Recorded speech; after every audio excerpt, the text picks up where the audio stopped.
Gawat, terungkap skenario teror Mabes Polri. Panglima TNI, Marskal Hadi Cahyanto, menyikapi kondisi terkait dengan maraknya aksi teror yang beberapa hari terakhir dilakukan oleh kelompok teroris di Gereja Katedral Makassar dan Mabes Polri. Panglima TNI langsung mengeluarkan instruksi kepada seluruh jajaran TNI di seluruh Indonesia untuk meningkatkan pengamanan di tempat-tempat keramaian, objek vital nasional, termasuk tempat ibadah. Saya telah memerintahkan seluruh jajaran TNI untuk meningkatkan pengamanan, termasuk gereja hingga objek vital nasional. Peningkatan keamanan dilakukan dengan patroli bersama dan mendirikan posko komando taktis, kata Panglima TNI Marskal Hadi Cahyanto di Mabes TNI Cilangkap, Jakarta Timur, Kamis 1 April 2021. Oleh karena itu, inilah peringatan untuk intelijen negara yang dianggap lemah. Aparat keamanan dinilai kecolongan terkait kasus ledakan bom yang berhasil menerobos kompleks Gereja Katedral Makassar, Minggu 28 Maret. Hal ini dianggap tak lepas dari lemahnya intelijen negara. Demikian disampaikan Ketua Badan Eksekutif Mahasiswa BEM Fakultas Hukum Universitas Islam Jakarta, UID, Firman Adinata, kepada wartawan. Dia mengatakan, seharusnya tugas dan fungsi intelijen yang telah dibiayai oleh anggaran belanja negara atau APBN bisa mendeteksi kemungkinan adanya serangan teroris mematikan tersebut. Ada dua kemungkinan kenapa intelijen tidak mampu mengendus peristiwa bom, yaitu sengaja ada teror untuk menakut-nakuti masyarakat. Yang kedua, ada kemungkinan by design. Yang mana menurut Anda? Hal ini, menurut Firman, merupakan malfungsi perangkat intelijen Indonesia dalam mengantisipasi aksi terorisme. Jadi, terjadinya serangan teroris di tanah air pada hari Minggu 28 April 2021 di Makassar membuat kesan lemahnya perangkat keamanan intelijen yang kita miliki.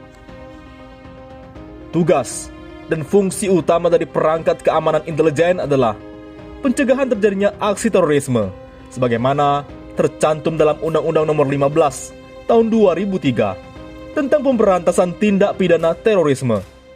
Namun, kata aktivis mahasiswa hukum Indonesia ini, hingga kini, fungsi tersebut belum juga memberikan hasil yang signifikan atas aksi-aksi terorisme yang terjadi. Contohnya, masih adanya aksi terorisme di tempat ibadah di Makassar yang seharusnya bisa dihindari jika perangkat keamanan Badan Intelijen Negara BIN, Besutan Budi Gunawan atau BG, melakukan fungsinya dengan baik dan benar. Berangkat dari permasalahan tersebut, menjadi renungan kita bersama. Apa yang masih kurang dari perangkat keamanan intelijen di negeri ini?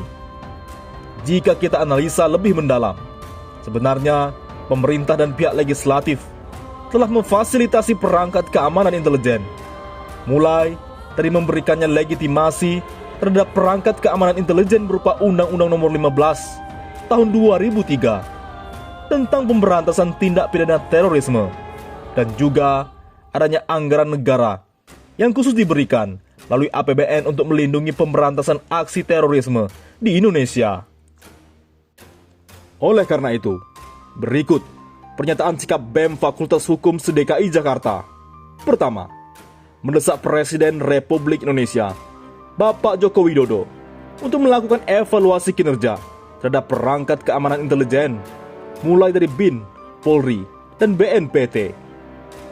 Kedua, mendesak DPR RI membentuk panitia kerja atau panja dengan melibatkan Badan Pemeriksa Keuangan BPK dengan tujuan mengevaluasi penyerapan anggaran dan kinerja perangkat keamanan intelijen. Ketiga, mendesak adanya hasil atas evaluasi kinerja yang dilakukan Presiden Bapak Joko Widodo berupa pergantian kepemimpinan dalam tubuh instansi mulai dari BIN, Polri, dan BNPT. Di lain sisi, ada analisa cerdas Rocky Gerung. Tuding teror di Mabes Polri sebagai skenario yang dipaksakan.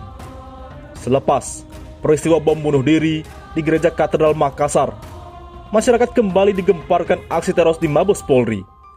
Lantas, hal tersebut menyita banyak perhatian berbagai kalangan, termasuk pengamat politik Rocky Gerung. Bagi Rocky, dia mengaku sudah tidak kaget lagi soal insiden teror tersebut, sebab dia sudah menduga sebelumnya jika peristiwa seperti ini akan terjadi. Kalau saya sih tidak kaget, karena dari sebulan lalu antisipasi itu justru sudah dibuat oleh istana, kata Rocky. Mahfud ngomong, Muldoko ngomong, polisi ngomong segala macam. Jadi, rentetan itu sebetulnya sudah terbaca bahwa nanti akan ada peristiwa seperti tadi siang itu, tambah Rocky. Selanjutnya, Gerung juga menganalisa masyarakat mempercayai peristiwa tersebut merupakan rekayasa pemerintah semata. Hal tersebut terlihat dengan adanya kejanggalan, di mana diketahui seseorang yang berhasil lolos dari lapisan keamanan Mabes Polri seolah tak percaya bahwa ada seorang anak muda di situ berjalan sendirian, kemudian bisa lolos dari lapisan pengamanan Mabes Polri, imbuhnya. Menurut saya, itu membuat teka-teki pada masyarakat. Ini benar tidak ya? Aksi teror di Mabes Polri. Dari kejanggalan tersebut, Rocky menilai peristiwa itu merupakan rekayasa dengan skenario yang dipaksakan. Ia yakin ini akan berdampak buruk terhadap upaya mengatasi terorisme. Orang-orang menganggap bahwa ini adalah semacam skenario yang dipaksakan.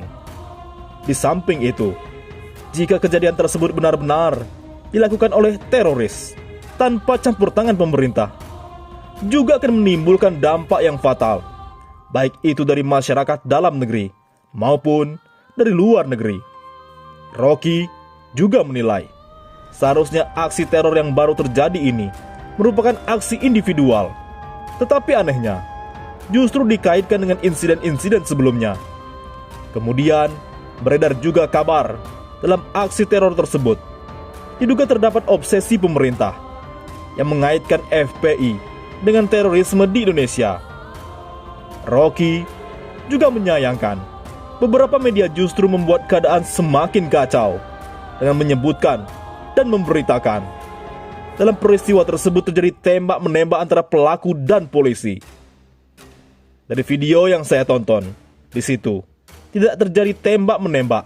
Yang ada hanya perempuan yang sedang mengacungkan senjata dan kemudian ditembak oleh polisi, kata Rocky. Oleh karena itu, Rocky menilai kepekaan pers terhadap realita yang terjadi mulai hilang. Penyebabnya adalah selalu digaungkan narasi yang tidak sesuai oleh para buzzer pemerintah. Media akhirnya terkena perangkap buzzer karena sudah terhegemoni bahwa kalau ada seseorang berjalan, itu artinya dia teroris. Dia bawa senjata, dia akan tembak. Akhirnya dibalas tembak-menembak, kata Rocky. Jadi, kalimat tembak-menembak itu sudah ada di kepala bahkan jurnalis pers mainstream lagi. Jadi, kepekaan pers juga untuk kembali sense of reality juga hilang. Karena narasi itu tidak sesuai kenyataan selalu digaungkan. Bagaimana menurut pendapat Anda?